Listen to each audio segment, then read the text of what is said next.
Hey everybody, Don Stewart, UAG member with Echo Means Business, here today to talk to you about fixing a snowblower. Although it's a super nice day still outside here, it's kind of getting that time of the season when you start to think about your equipment for the upcoming season. So for me here in Canada, that's snow. So a lot of snowblowers sit outside or sit for long periods of time with gas sitting in them, which is not good for the carburetors. So we're going to go through a snowblower I have here and do a quick carb clean and get it going. All right, everyone, so here we go. So this is a Briggs & Stratton dual stage snowblower. It's called a dual stage because you have the impeller to shoot it in. And then that one at the back there actually shoots it out and up, so it's two-stage or dual stage. This is actually a friend of mine. They left it outside all the time. They didn't use it too much. Smaller driveway, and just when you're a residential user, sometimes it's just easier to shovel in the mornings before you go to work rather than start this loud thing up. So we're gonna actually just tear right into the carb right away here, guys, and just get after it. I'm sure it needs to be clean. The fuel tank, the fuel on-off switch is still on, which means that there's been gas sitting in that carb for a while. And if you actually look, I think you can't see really, but there's still, oh yeah, you can see the glimmer. Still gas in there as well. So it's a good idea to clean the carb out, clean the jets, and let's see what we have. So every snowblower is going to be different in terms of what you need to take it apart.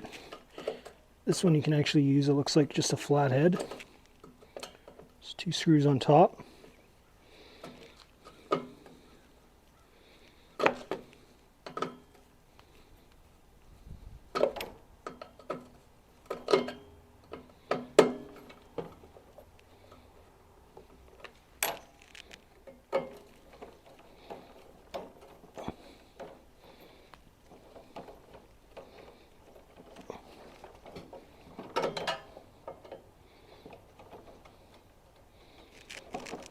See it lifting up.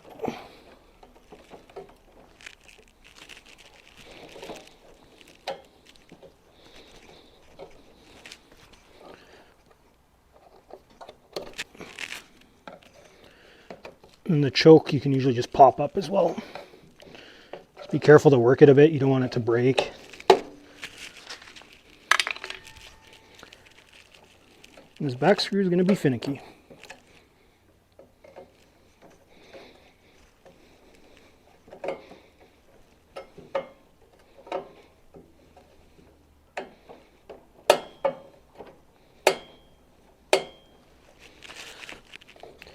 Just stuck on that back muffler cover. And we have access to the carb, which is right there, and that's just the prime bulb connection to the gas. So let's pull that off and get into it. So just have 2 more screws to take the front cover off here. These are just Torx screws.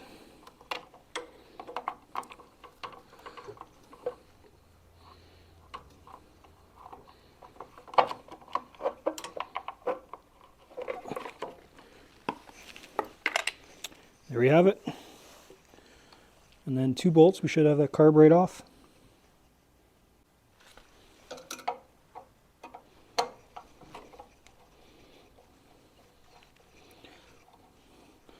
So this one does have a little bit of a air filter. A lot of snowblowers don't, just because the environment you're working in, rather than say like a lawnmower, etc. When you're doing snow, it's not a dirty environment. It's you're not kicking up debris, it's just snow that's kind of floating around, so just keep that in mind. Oh, looks like we need to take 2 more torque out as well, and of course not the same one, but that's all right. Quick tip here too, it is a good idea to turn off your gas because we're going to have to disconnect the fuel line here as well.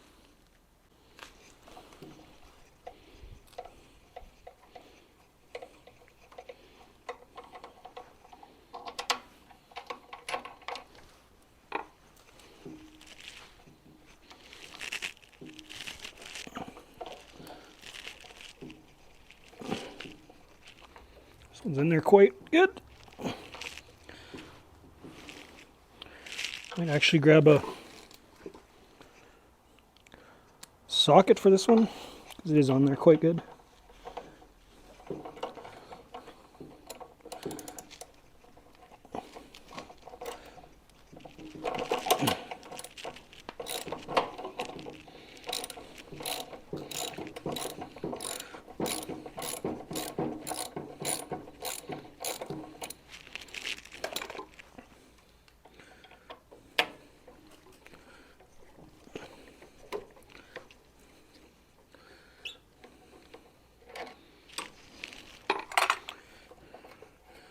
There we go.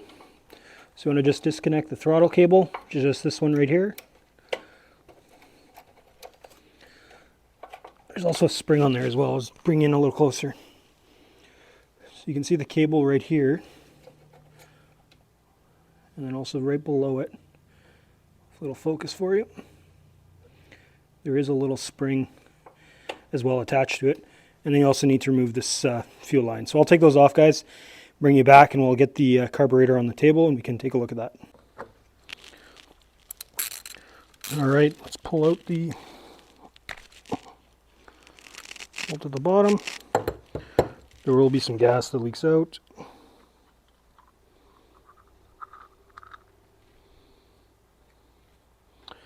And that is very clean. I'm kind of surprised. We'll get a screwdriver and try to pull that out, the emulsion tube. Then you also want to make sure that this is cleaned out using some carb cleaner, and also inside here where the emulsion tube is. I will try to get that out though, so let's just figure that out first.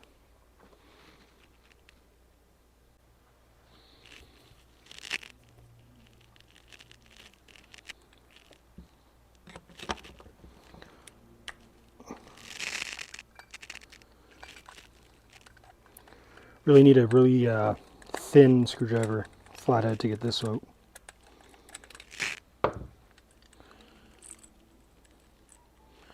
There you can see the jet and the emulsion tube, and the tiny little holes that the gas actually gets sucked up through.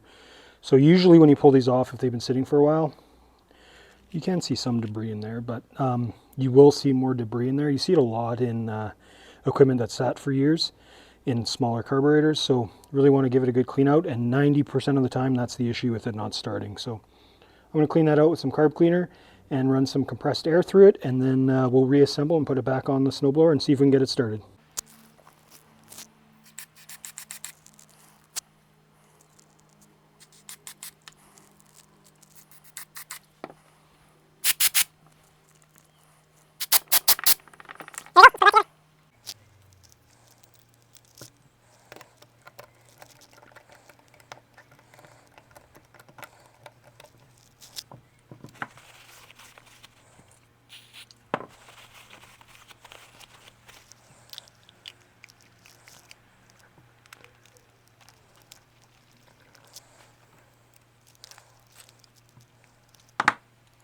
Good to go. Let's put it back on the snowblower.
All right, there we go, guys. It's sitting flat now. Had a bit of an issue with that, but let's get the key, plug it in, and let's see if we can get it running. All right, so let's prime it. Might need a bit more just because it's been sitting. Chokes on, keys on. I did turn the gas on when I was putting together, or once I had the fuel line hooked up, just so that you can double check for leaks coming from the bottom of the carb before you put everything together. Let's see what we got.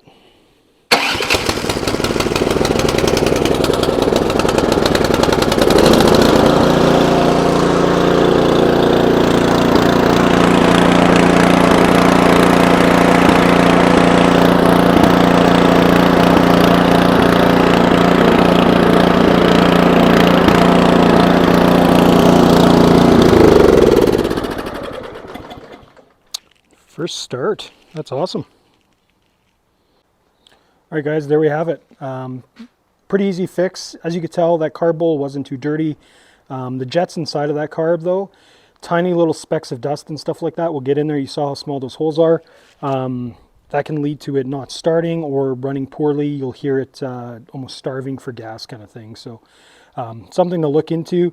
You can find these kinds of snowblowers on Craigslist or Kijiji in Canada, Facebook Marketplace, all those kinds of places. Pick up a snowblower for cheap and actually just start that, expanding that side of your business, your lawn and landscape business. So anyways, guys, thanks for watching. For more videos like this from fellow UAG members, check out echomeansbusiness.com. You can also find us on Instagram, TikTok, Facebook, and YouTube. See you next time.